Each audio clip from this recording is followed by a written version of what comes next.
Well, hey everybody, it's Sam back again in another video, and in this video we're just going to just basically, kind of tell you what my thoughts are on the Galaxy Note. We're going to give you a quick look as well, because obviously you're not just going to look at a blank screen of a phone. So I will go through it as I'm talking. So my first impression when I got out of the box was, wow, this is one bloody big phone. Let's be honest, it is. I mean, obviously my hand covers it, but you wouldn't, you'd expect that to cover it anyway. Actually, look, when I'm actually touching the phone, it's actually a bit bigger. So yeah, it's a big phone. The screen is absolutely fantastic. It was one of the main worries I had with this phone, because obviously it's not a AMOLED Plus. It's one of the advanced ones, which in my estimation previously it's a downgrade from the Galaxy S2. It does make up for it in terms of the actual resolution. It is a pen-tile display. If you know what that is, then great. If you don't, go Google it. You'll have a quick, it'll take you'll be looking at for hours looking at different screen technologies. I was worried because I thought it's going to be jaggy. It's just not going to be as smooth as Galaxy S2. The resolution, I put my mind at rest for that. I'm actually really happy with the actual screen itself. It's very vivid. It's the actual resolution looks fantastic. Definitely something if you're thinking, right, I want something a bit bigger than Galaxy S2. I want a bigger screen, better resolution. This is going to be your phone. This is the only option for in a lot of ways if you're looking for a bigger screen. So let's tell you about the performance. Now, obviously under the hood, it's running a 1.4 GHz dual core. Now, it's actually the same processor the Galaxy S2's got. It's just they've just basically bumped up to 1.4 GHz. And you can't tell. In all honesty, if anything, it doesn't seem as fluid as the Galaxy S2, we'll use my finger for this one now. It doesn't seem as fluid as the Galaxy S2 in a lot of ways. And I don't know why, because it's pretty much the same phone. They've increased the CPU. The only thing really different is that it's got a bigger screen with a higher resolution. But I wouldn't expect that to make a major difference. And what I mean by that is we'll just go to let's have a quick look for you. Let's go to the web browser really quickly. So I'll just turn the brightness up in the web browser as well. So this is going to load my web page, which it looks really nice on the screen. So as you can see there, here's my website.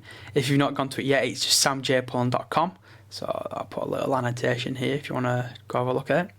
So yeah, it's great. It looks great. It's pretty fluid, but you do get those little hang-ups now and again, which I'll try and show you again.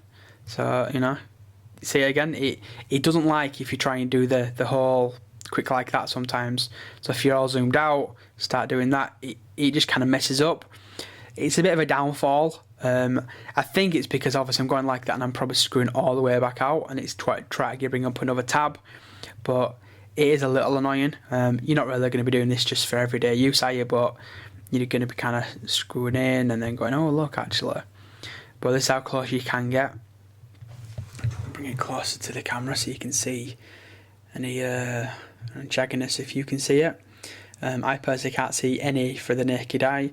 Obviously the camera will pick up slightly different what my eyes will see, but it does look great. So let's go up to the top. Obviously let's see Sam's Tech. So yeah, I mean, I'm happy with the performance, but it's not Galaxy S2 speeds, and I'll show you what I mean by that as well now. Pressing the home button, you see there's a slight lag.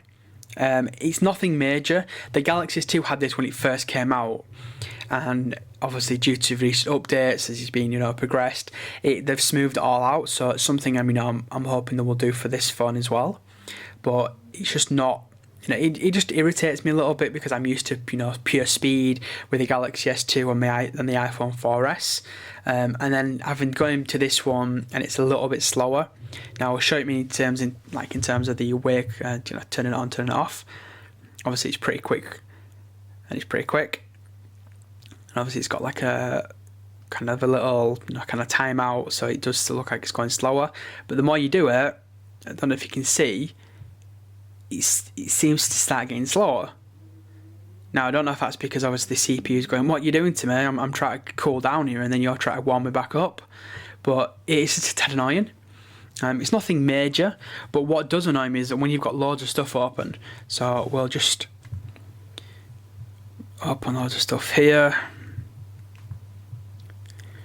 So obviously, we'll open quite a few little things there. What else shall we put on? We'll open the market, gallery.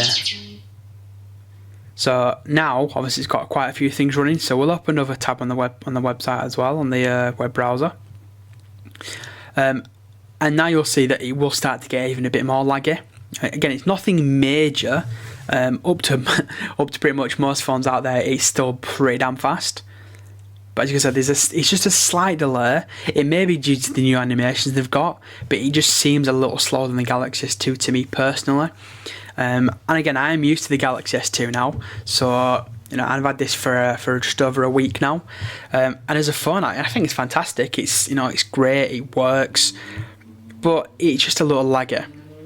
Hopefully, if the software update out there, it will kind of resolve those problems. But for now, yeah, it's not perfect. That's the best way to put it. Would I recommend it still? Hell yes. Just for the fact that the screen, the size, it's all a great package. I personally won't be keeping this phone as my personal phone. I will be selling this on. Mainly just for the fact that it's hard to use as a one-handed operation to keep be comfortable. Now you can do it, but as you can see, I'll try and show you on the back, I'm not really holding it, it's just perching there and I can get to just about the other side, which is great. But if it's somewhat up the top, you have to kind of go even further, then go further over, and it's just not, you just think like you're going to drop it. If you hold it like you do with any other phone, you ain't got a chance, you can't get anywhere. You're pretty much limited to where you can go just because it's too wide. But if you're happy thinking, right, I like it and I'm going to use it, I want to use the S Pen and I'm going to use it like this, fantastic. You will not get a much better phone with the screen and the screen real estate, especially for this. It's the only real option if you ask me. So yeah, I'm going to wrap this video up here because obviously it's just a quick idea as to what I feel about the Note itself. The full review is coming up as well, so stay tuned for that. And yeah, got any questions about it, you know what to do, hit me up down below. I'll answer as many as I can. Thanks for watching, people, and I shall see you in my next video. Cheers.